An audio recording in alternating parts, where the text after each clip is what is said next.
नमस्कार, बहुत स्वागत है आपका। इंडिया वॉइस देख रहे हैं आप। मैं हूं आपके साथ शिवम सोनी। हमारी खास पेशकश 5 शहर 5 खबर में आपका स्वागत है।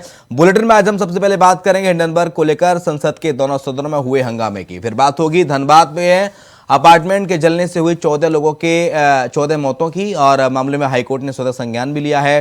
फिर बात बिहार की होगी, जहां गालीबाज IAS के खिलाफ दर्ज हुई FIR। प्रयागराज में कथाभाषक धीरेन्द्र शास्त्री के डेरा डालने वाली खबर के बाद हम रामलला की नगरी में नेपाल से पहुंचे शालिग्राम के पूजन समारोह पर नजर डालेंगे। तो चलिए शुरुआत करते हैं 5 शहर 5 खबर। तो हिंडनबर्ग रिपोर्ट को लेकर आज संसद के दोनों सदनों में शुरुआत होते ही विपक्ष ने जमकर हंगामा किया। हंगामा इस कदर हुआ कि सदनों की कार्यवाही को 2 बजे तक के लिए स्थगित करना पड़ा। दोबारा सदन शुरू हो रहा है, लेकिन विपक्षी दलों के तेवर नरम होते नहीं दिख रहे। ये 2 तस्वीरें सदन में हुए हंगामे की हैं। सदन में बजट सत्र में हंगामा हुआ। विपक्ष ने जबरदस्त हंगामा किया और विपक्षी सांसदों ने यह हंगामा शुरू किया, जिसके बाद 2 बजे तक सदन की कार्यवाही स्थगित की गई। उसके बाद फिर सभापति ने इस कार्यवाही को शुक्रवार तक यानी कि कल तक के लिए स्थगित किया।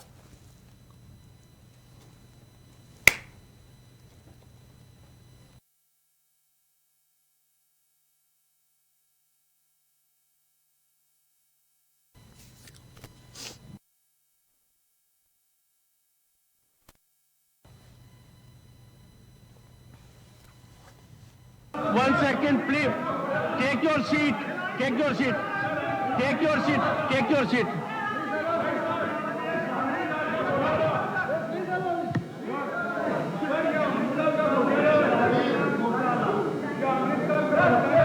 The House stands adjourned to meet at 1100 hours on Friday, 3rd February 2023.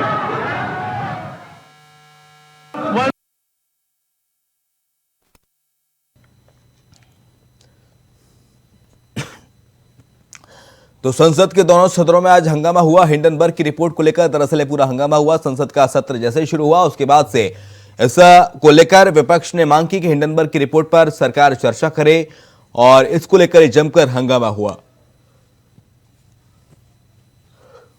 Rajya Sabha और लोकसभा की कार्यवाही शुक्रवार तक के लिए स्थगित की गई है, यानी कि कल से अब यह कार्यवाही पुनः शुरू होगी। और लोकसभा स्पीकर ओम बिरला ने काफी समझाया भी सदन के सदस्यों को, लेकिन बावजूद उसके विपक्ष के जो सदस्य थे वो मानने के लिए तैयार नहीं थे और लगातार हंगामा करने लगे।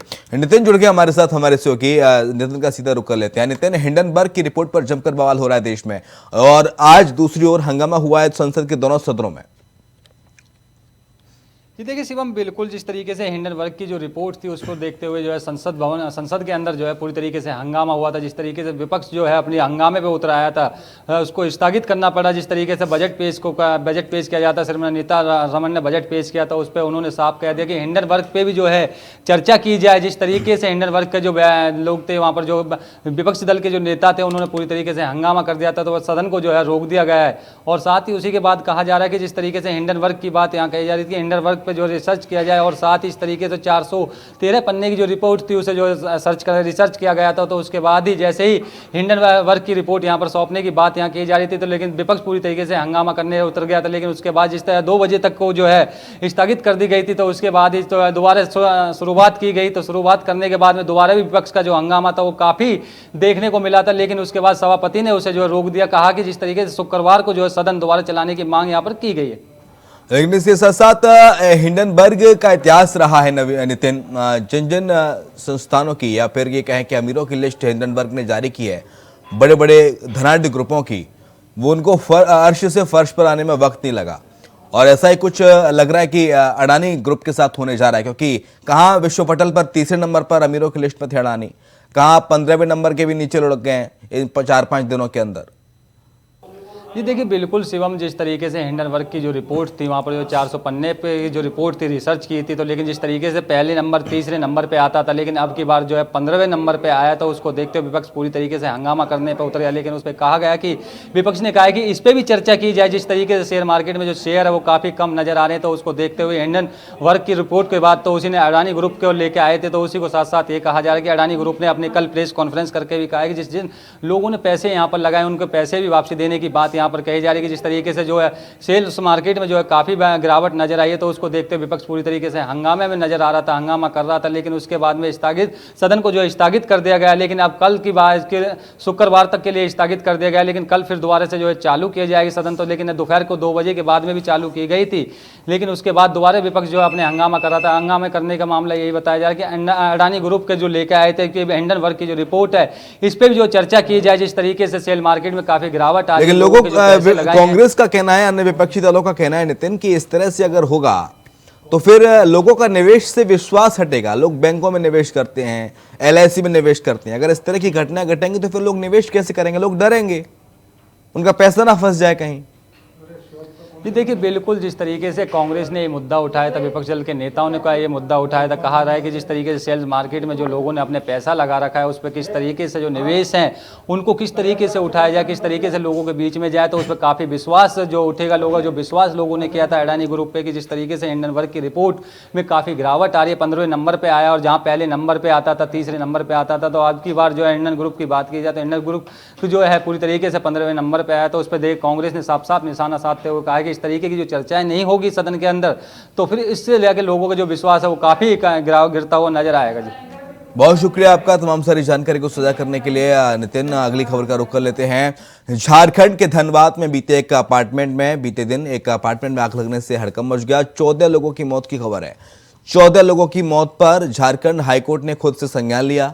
जानकारी के अनुसार हाईकोर्ट ने मामले पर जानकारी मांगी है कि आखिर इतनी बड़ी घटना कैसे घटी।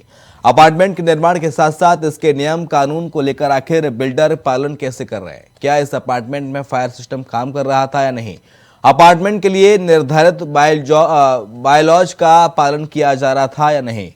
बता दें कि हाईकोर्ट ने पहले भी राज्य भर में बनने वाले अपार्टमेंट के लिए निर्धारित मापदंडों का पालन करने का निर्देश दिया था, लेकिन राज्य के कई शहरों में नियमों की धज्जियां उड़ाने की जानकारी मिली है।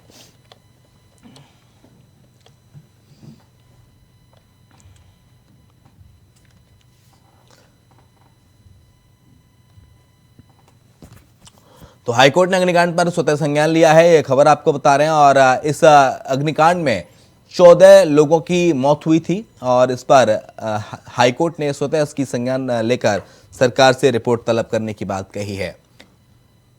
14 लोगों की मौत हुई थी। राज्य भर में बनाने वाले अपार्टमेंट के लिए निर्धारित मापदंडों की बात सामने आई है।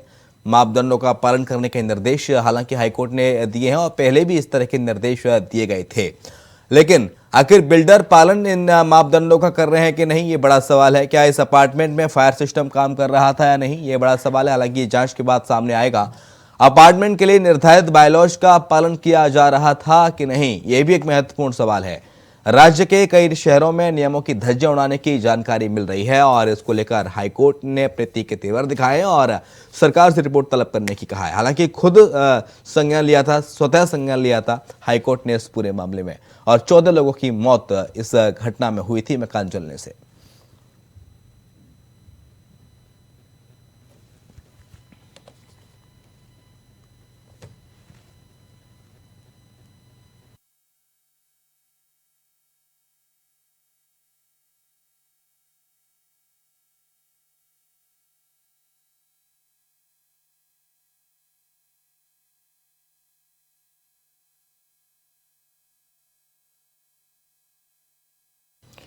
तो हाईकोर्ट ने मामले पर संज्ञान लेकर ये जानकारी मांगी है। रांची से खबर बता रहे हैं, जहां पर धनबाद में अग्निकांड पर हाईकोर्ट सख्त नजर आया और 14 लोगों ने दम तोड़ दिया इस घटना में।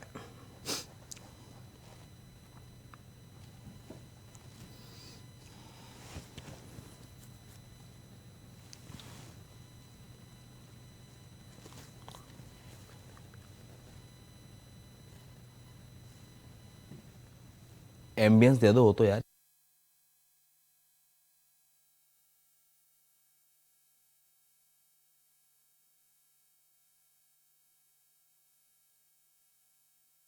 सख्त नजर आ रहा है। ये तस्वीरें भी आपको दिखा रहे हैं कितनी भीषण आग लगी थी और इस आग से अफरा तफरी का माहौल बन गया और 14 लोगों ने इस आगजनी की घटना में जिंदा लोग जल गए। 14 लोग मारे गए हैं इस आगजनी की घटना में और खुद हाईकोर्ट ने संज्ञान लिया और ये पूछा है सरकार से कि निर्धारित मापदंड जो बनाए गए हैं भवन निर्माण के लिए, क्या उनका वाकई में पालन हो रहा है या फिर नहीं हो रहा।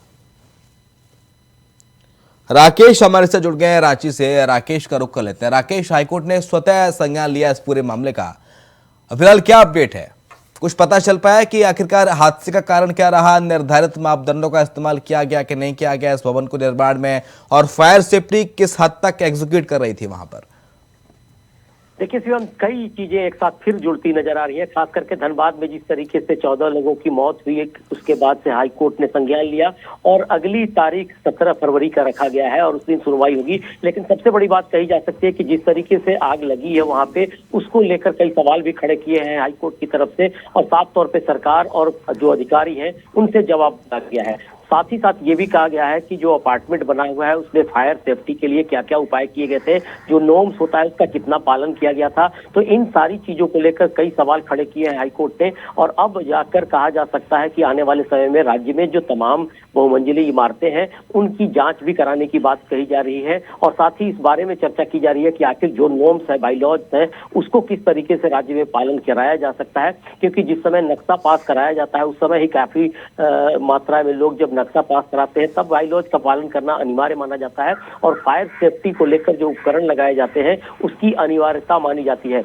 लेकिन हाल के दिनों में जो रिपोर्टें आई थी उसमें कई घटनाएं ऐसी हुई। हाल के दिन में आपने देखा होगा कि एक डॉक्टर दंपति की धनबाद में ही मौत हो गई थी और उनके साथ 5 लोग जलकर मर गए थे, और उसके साथ साथ उसके एक हफ्ते के अंदर ही करीब करीब 14 लोगों की मौत हो गई है। और अब जाकर कहीं ना कहीं प्रशासन के भी कान खड़े हुए हैं और हाई कोर्ट ने सीधे रूप से इसे संज्ञान लेते हुए आगे इस पर विधिवत कार्रवाई करने की बात कह रहा है। जी, लेकिन इसके साथ साथ प्राथमिक दृष्टया क्या लग रहा है? कुछ लग रहा है जो जांच करने वाले अधिकारी हैं, जो जांच टीम है, उनको? देखिए, अब तक जो रिपोर्ट आई है वहां पे कि उस घर में एक शादी का समारोह होना था और उसी घर में एक दिया जलाया गया था, जो कारपेट में धीरे से आग लग गया वहां पे तेल गिरने के बाद से, और पूरी तरह से कारपेट जब जलने लगा उसके बाद से वहां रखे एक सिलेंडर में ब्लास्ट हुआ, और ब्लास्ट होने के बाद से पूरे परिसर में आग फैल गया और 4 तल्ले तक आग जाने के बाद से लोगों की मौत हुई है। दम घुटने से ज्यादातर लोगों की मौत हुई है, और कई बच्चे ऐसे थे, महिलाएं ऐसी थे जो भागने के क्रम में पूरी तरह से झुलस गए और उनकी मौत हो गई। तो 14 लोगों की मौत हुई है, जिस पर कहीं ना कहीं पूरा प्रशासन सत्ते में है, जांच की कार्रवाई की जा रही है, और हो सकता है कि हाईकोर्ट की तरफ से जो दिशा निर्देश दिए जाएंगे या फिर कार्रवाई की जाएगी उस पर कहीं ना कहीं बड़ी काम किए जा सकते हैं, बड़ा गाज भी गिर सकता है लोगों पे। जी, बहुत शुक्रिया आपका तमाम सारी जानकारी को साझा करने के लिए राकेश। बिहार कैडर के सीनियर आईएएस और मद्य निषेध विभाग के अपर मुख्य सचिव के पाठक का एक वीडियो वायरल हो रहा है, और इस वीडियो में के पाठक बिहार के अफसरों और बिहारियों को भला बुरा कहते कैद हुए हैं। इसे लेकर हालांकि बिहार सरकार के मंत्री निषेध मंत्री सुनील कुमार ने कहा है कि वीडियो की जानकारी उन्हें नहीं मिली है। उन्हें हालांकि वीडियो की जानकारी मिली है, उचित कार्रवाई की जाएगी, ये बात उन्होंने कही। दोपहर बाद आईएएस पर एफआईआर भी दर्ज कर ली गई है।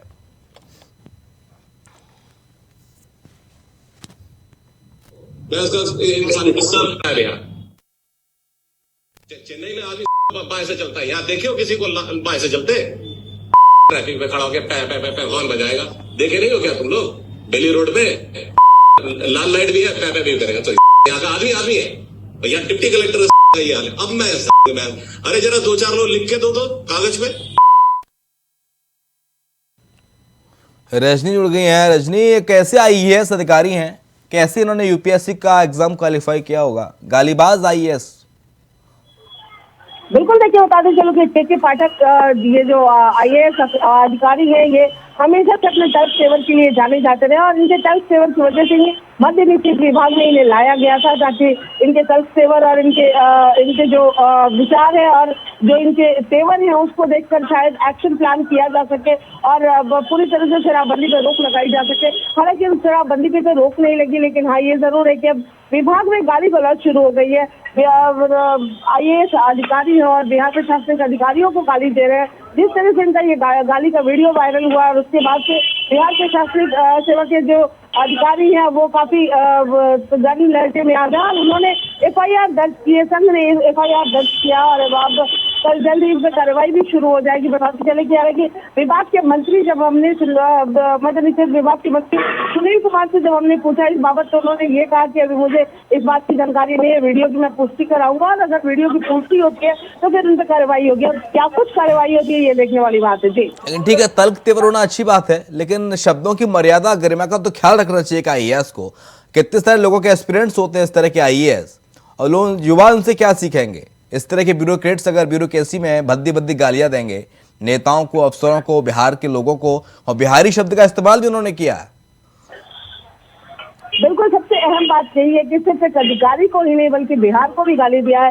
जिस तरह से उन्होंने ये कहा कि बिहार के लोगों के लिए गलत लहजे का इस्तेमाल करते हुए कहा कि बिहार के लोगों में सेंस नहीं है और वो ट्रैफिक नियमों का पालन नहीं करते हैं, लाइट जलने के बावजूद वो चलते हैं। तो इस तरह के ये आप अपनी बातों को रख सकते थे, लेकिन उसकी भी एक मर्यादा होती है। अगर एक IAS अधिकारी जिसे सबसे ज्यादा अनुशासन के लिए जाना जाता है, अगर वो इस तरह की मर्यादा का उल्लंघन करता है तो फिर और अधिकारियों से बात समझ। अभी तक रजनी सिर्फ FIR हुई है, कोई एक्शन, कोई सस्पेंशन वगैरह अभी तक, जब तक जांच पूरी ना हो तब तक के लिए कुछ किया गया है क्या फौरी तौर पर? बिल्कुल, बिहार प्रशासनिक अधिकारी संघ ने इन पे FIR दर्ज किया। पटना के सचिवालय थाना में इन पे FIR दर्ज किया गया है और अब जब वहाँ के पुलिस अधिकारी से हमारी बात हुई थी तो उन्होंने ये कहा कि FIR दर्ज कर लिया गया और इस पे कल एक्शन लिया जाएगा। क्या कुछ कार्यवाही की जाएगी, कल इस पे जांच किया जाएगा। जो वीडियो वायरल हो रहा है उस वीडियो की सत्यता की जांच कराई जाएगी। हालांकि वो वीडियो एक मीटिंग था और उस मीटिंग में सिर्फ KK पाठक नहीं कई और अधिकारी भी मौजूद थे। तो हालांकि जो एक तरीका होता है जांच का, जो तरीका होता है कि वीडियो की सत्यता की जांच कराई जाएगी,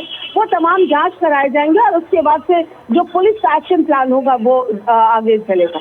नहीं, ये पहली बार ऐसा है कि इस तरह का इनका वीडियो वायरल हुआ है या पहले भी इस तरह की विवादों में रहे हैं ये IAS साहब? देखिए, मैंने पहले ही कहा कि KK पाठक अपने तर्क तेवर की वजह से जाने जाते रहे हैं। हमेशा से इनका काफी तर्क तेवर रहा था और यही तर्क तेवर की वजह से उन्हें मद्य निषेध विभाग में लाया गया था ताकि मद्य निषेध विभाग में कोई एक्शन प्लान किया जाए। हालांकि एक्शन प्लान किया जाने के लिए उन्हें इस विभाग में लाया गया था। उनके तर्क तेवर से विभाग में किस तरह से कृषि दुरुस्ती इसके लिए लाया गया था, लेकिन विभाग को अपने जिम्मे में इस तरह की गाली गलौज की परिपाटी पड़ी। तो कहीं ना कहीं पूरी तरह से ये जो विभाग है वो भी पहले से ही इस विभाग पे कई उंगलियां उठती रही थी और अभी जो अधिकारी है इनकी वजह से जो उंगली उठने लगी है, तो अब पूरी तरह से राजनीतिक माहौल भी गर्मा गई है। कई राजनीतिक प्रतिक्रियाएं आने लगी है, तमाम राजनीतिक दल इसकी आलोचना करने लगे हैं और अब मंत्री भी सफाई पेश कर रहे हैं कि मैं इस वीडियो की जांच कराऊंगा। इस वीडियो में क्या कुछ निकल कर सामने आता है और उसके बाद उस वीडियो की सत्यता की जांच कराने के बाद मैं इस पे एक्शन लूंगा। हालांकि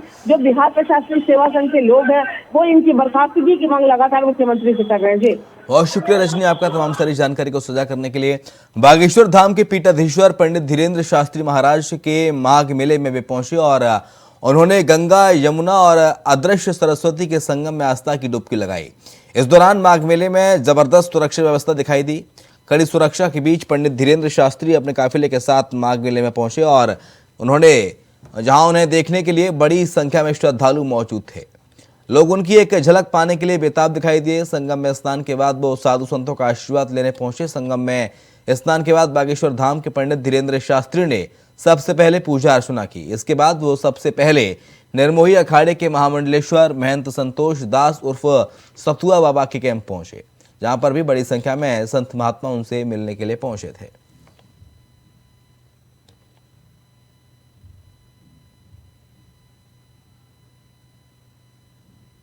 तो आस्था की डुबकी की तस्वीरें संगम में प्रयागराज में पंडित धीरेन्द्र कृष्ण शास्त्री जो कि बागेश्वर धाम के पीठाधीश्वर हैं जो पहुंचे हुए हैं।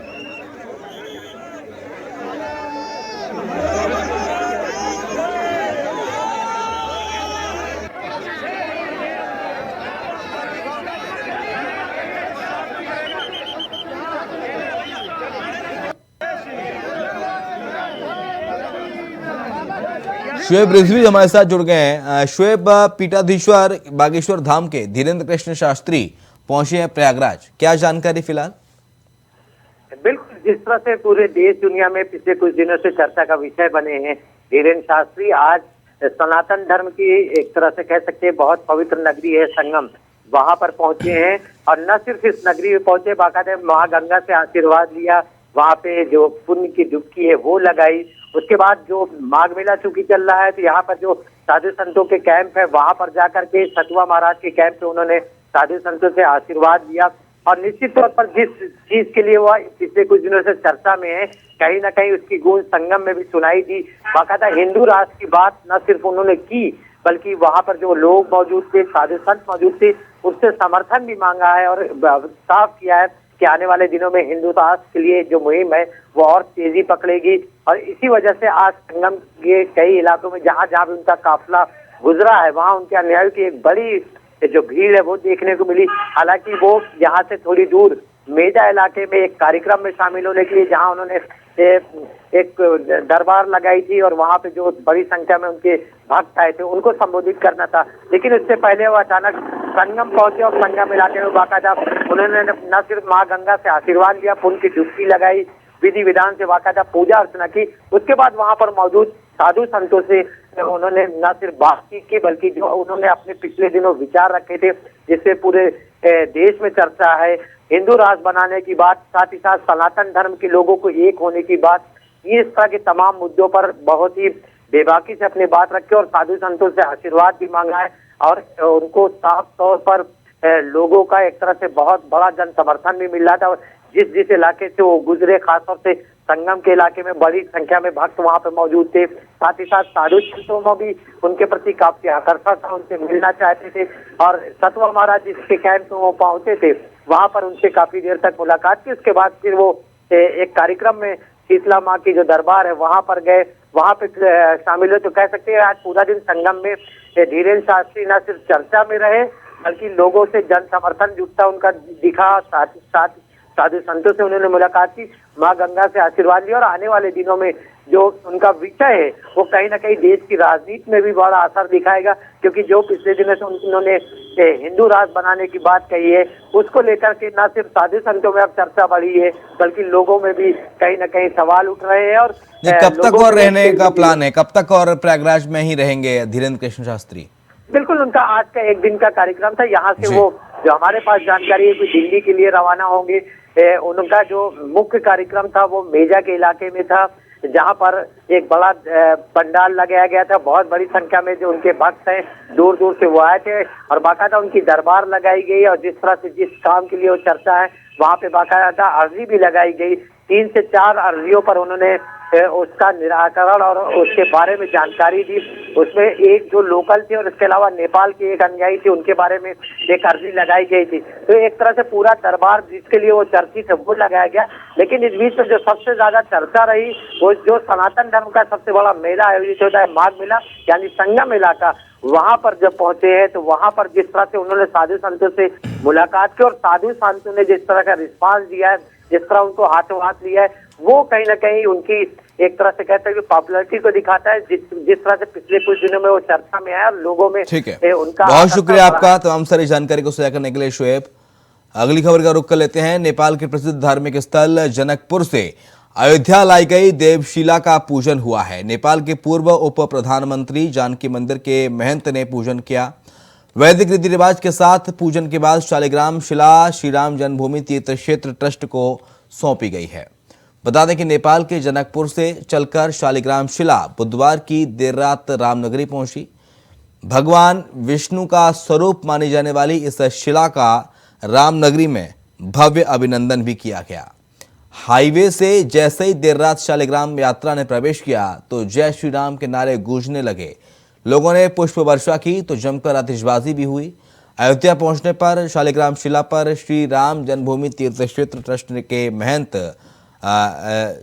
चंपत राय, ट्रस्टी डॉक्टर अनिल मिश्रा, निवर्तमान महापौर ऋषिकेश उपाध्याय समेत अन्य भाजपा नेताओं ने पुष्प वर्षा करके स्वागत किया।